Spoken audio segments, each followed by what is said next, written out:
Benvenuti amici di Motoscacco in questo nuovo video. Oggi video importantissimo perché andremo a sfatare alcuni miti e scopriremo perché molti dei problemi che facciamo online su chess.com, su altri siti o su alcuni dei libri che abbiamo in realtà non funzionano.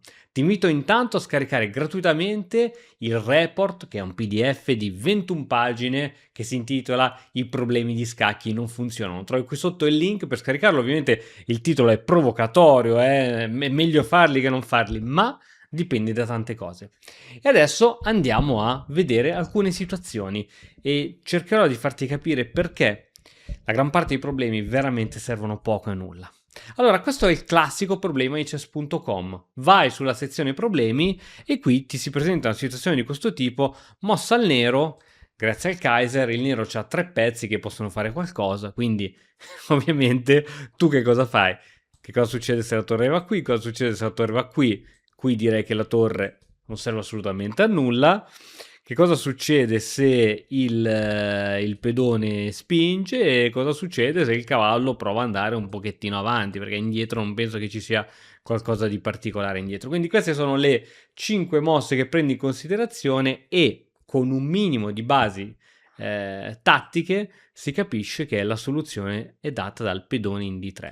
Inchiodatura sul cavallo, ovviamente l'unico modo per non subire l'inchiodatura è catturare il pedone. A questo punto, visto che sono tutte varianti forzate, c'è il sacrificio di qualità torre su cavallo, il re per non perdere il pezzo gratis ricattura, ma a questo punto arriva il doppio e quindi qui su qualsiasi mossa poi del bianco il nero riesce a prendere la torre e il nero come minimo riesce a pattare perché ha il cavallo in più. Questa però è la classica tattica, cioè 3-4 mosse forzate che devi vedere e finisci qui. Ma il problema è che nelle partite, nella gran parte dei casi, le tue partite assomigliano più a questa posizione che ti faccio vedere. Oh, bella posizione incasinata, tutto bloccato, i pedoni tutti bloccati, mossa al bianco. Ora, ancora una volta, se io ti dico che qui, perché te lo dico io, queste sono tutte posizioni artificialmente create, ti dico guarda, qui trova la tattica, ma in partita tu sei arrivato in questa posizione magari alla 45esima mossa e ok, magari posso anche dirti che c'è la tattica e ti dico qui c'è la tattica, trova la mossa vincente per il bianco. Anche qui c'è poco da considerare, cioè la regina è praticamente in trappola, questo salto del cavallo sembra interessante, l'alfiere campochiaro è in trappola e magari occorre verificare qualche sacrificio di alfiere camposcuro, però non è che c'è troppo, la scelta è veramente basic, molto basic. Allora, visto che ti ho detto io che c'è una tattica da fare, quella più promettente, il cambio di cavalli, ok, sì, se il nero cambia magari ci crea un pedone passato, eccetera, eccetera, però non è una variante forzante. La più forzante, che poi tutti questi esercizi di tattica devi trovare lo scacco, la cattura, comunque mosse forzanti, è alfiere per. Così dopo una ricattura catturo con la donna, ho 2 pedoni passati e ho possibilità di vincere la partita. Ma intanto ti dico, in partita, se fossi stato in una partita vera, reale, giocata online, a tavolino, dove dove ti giochi il punteggio elo vero, l'avresti mai fatta una mossa del genere? Un sacrificio di alfiere per 2 pedoni e ti crei 2 pedoni passati, ma il finale è tutt'altro che semplice, perché è vero che questi sicuramente saranno forti e daranno fastidio ai pezzi del nero. Oh, ma il nero c'ha regina, alfiere, 2 cavalli lì. Ora, va bene che i 2 pedoni sono fortissimi, ma bisogna arrivarci a promozione. E qui, infatti, per esempio, dopo donna di 6, il nero, ovviamente essendo in vantaggio in materiale, cerca di cambiare i pezzi. Qui che cosa fai? Non è che ci sono troppe altre alternative. Dopo il cambio ti ritrovi in questa situazione dove magari spingi cercando di guadagnare il tempo sul cavallo, il cavallo se ne va con contrattacco sul pedone e qui ovviamente l'unica mossa che può fare qualcosa è la spinta di questo pedone, ma il nero qui va ad incastro e buonanotte ai suonatori. È finita l'iniziativa, quindi il famoso problema di tattica trova la mossa e vinci, in questo caso sì, trova la mossa e vinci, ma la mossa la devi trovare proprio bene, perché qui è vero che c'è questo sacrificio, è vero che ti prendi la donna, è vero che lui ti può cambiare le donne, ma la mossa migliore, qui sfido veramente chiunque a trovarla, è donna 1. Vedi, negli esercizi di tattica che ti propongono sui vari siti, tu hai sempre l'iniziativa, devi cercare sempre quella mossa forzante che ti porta ad avere l'iniziativa.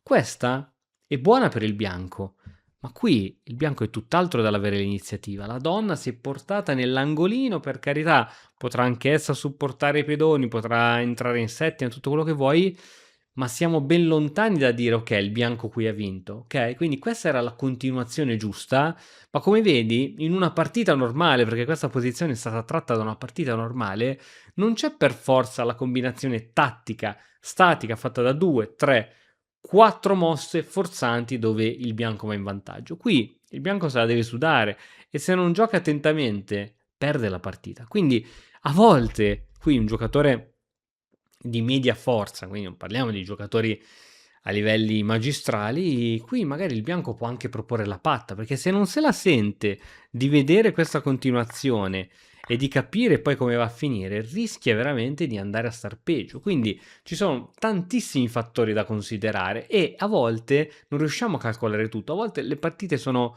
incerte, ok? Voglio mostrarti pure anche questa posizione. Questa potrebbe essere la tipica posizione di un problema di tattica: mossa al bianco, trova la mossa vincente. Allora, io qui vedo che c'è una bella batteria, dietro c'è una torre sospesa che mi fa parecchio gola, e quindi la prima cosa che mi verrebbe in mente, credo che viene in mente a tutti, è giocare... Oh, ma che bello! Cavallo F5, creo un terzo attaccante qui sopra.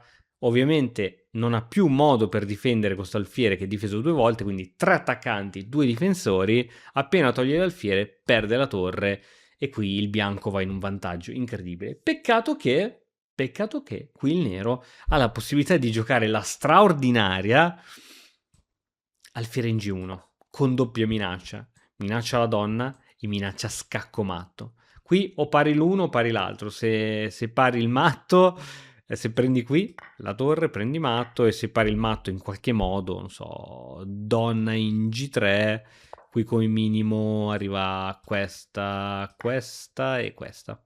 E qui il nero va in grande vantaggio. Come vedi, questi possono essere le tipiche posizioni delle tattiche, ma non sono posizioni truccate, non sono sempre tutte posizioni favorevoli. Questa è una di quelle posizioni dove devi avere le antenne non in su, di più, perché se il bianco riesce a vedere che c'è questa magnifica mossa dopo cavallo F5, qui si perde la partita. Quindi qual è la soluzione? Allora, a questo punto la soluzione dunque sta nel giocare una mossa qualsiasi come torre F1. Intanto iniziamo a toglierci dalla colonna D e dall'attacco della torre, ok? Quindi in questo caso la mossa migliore era non fare niente, perché i problemi di tattica ci dicono sempre di trova una mossa aggressiva, trova una mossa che ti porta avanti il gioco, trova una mossa che muove il gioco, e una mossa che muove il gioco è cavallo F5, sembra anche buona, ma abbiamo visto che non funziona. Qui una mossa buona era una mossa come torre F1. L'avresti mai detto? Ecco perché nei problemi di tattica hai sempre posizioni truccate, dove i pezzi sono già messi lì nel modo migliore possibile, e ci sono giocatori che hanno 2003, 2004, 2005, 2600 punti su chess.com e poi nel gioco reale hanno 1300. Dicono: ma come, io ho 1500 punti in più nelle tattiche? Perché sono posizioni truccate. E per finire voglio farti vedere questa posizione che ancora una volta descrive ancora di più come la realtà è diversa dalle tattiche. Ripeto, fare gli esercizi, tra fare gli esercizi di tattica e non farli, è meglio farli perché ti allena l'occhio, eccetera. Quindi quando hai veramente in partita quelle soluzioni in 2 o 3 mosse è più probabile che le vedi. Ma le partite di scacchi sono ben altra cosa. Le partite di scacchi è sempre tutto su un filo del rasoio. Sbagli quella minima cosa, la partita si ribalta. La posizione è molto interessante. Qui c'è un dominio devastante della colonna D, dato dai pezzi pesanti del bianco che convergono tutti su D8, quindi il nero non può prendere provvedimenti. La donna sembra bloccata, l'alfiere è bloccato, c'è un attacco a raggi X di matto su G2, per il resto ci sono dei tanti buchi interessanti dove il bianco si può infilare, e quindi qui ti chiedo di trovare la combinazione per vincere la partita. Se fosse un esercizio di tattica, qui mi viene in mente donna F6, scacco, re G8 forzata, e ora qui devo trovare il mega sacrificio, che sarà un torre per F7, torre C7, un cavallo che va all'attacco, un cavallo che va qui che si schianta contro G6, qualcosa l'andrei a trovare. Peccato che la realtà non è un problema di tattica. Qui, innanzitutto, se tolgo il cavallo in qualsiasi parte che non sia H4, mi prendo il matto. H4 è l'unica posizione dove io posso tenere anche il matto, e dopo che mi vado a schiantare, in realtà il nero cattura col pedone H e il bianco non ha più iniziativa. Quindi che cosa si può fare in questa situazione? In questa situazione la mossa corretta è preparare questo attacco, quindi non è che abbiamo sempre la fretta e la super fretta di fare mosse forzanti come nei problemi di tattica, ma qui io preparo la situazione. Porto la torre in quarta traversa con la manovra dell'ascensore. L'idea è proprio quello di creare il classico schema di matto con torre e donna che cooperano.